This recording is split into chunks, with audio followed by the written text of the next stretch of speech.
Lavadora Electrolux, turbo economia ltd09.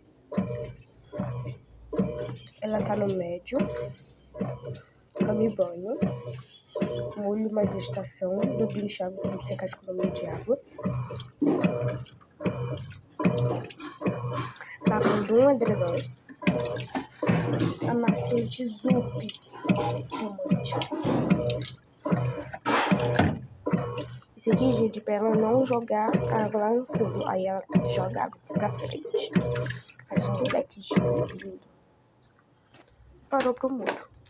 A água tá bem suja.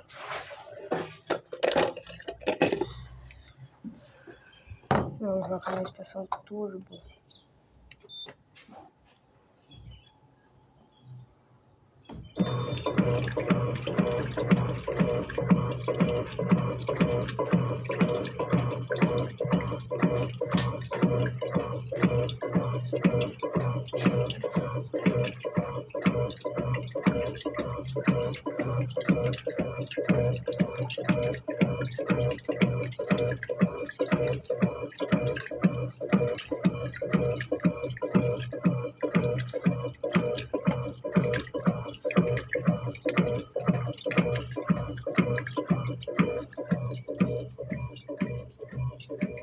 Ele tá aqui.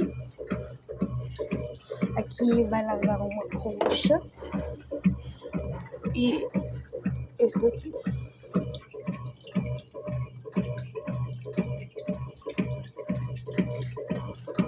Quando eu tô vendo que tá puxando muito, aí eu vou usar o edredom.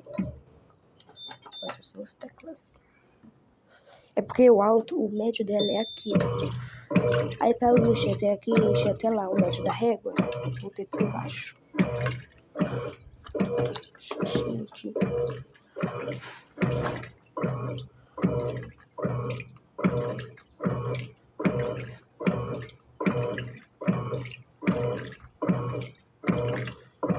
Isso aí, até que tá indo bem.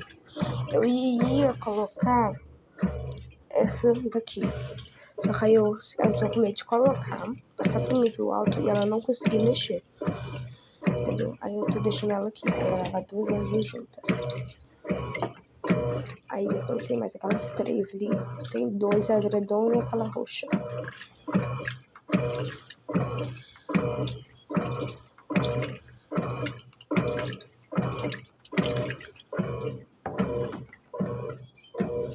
É isso, né?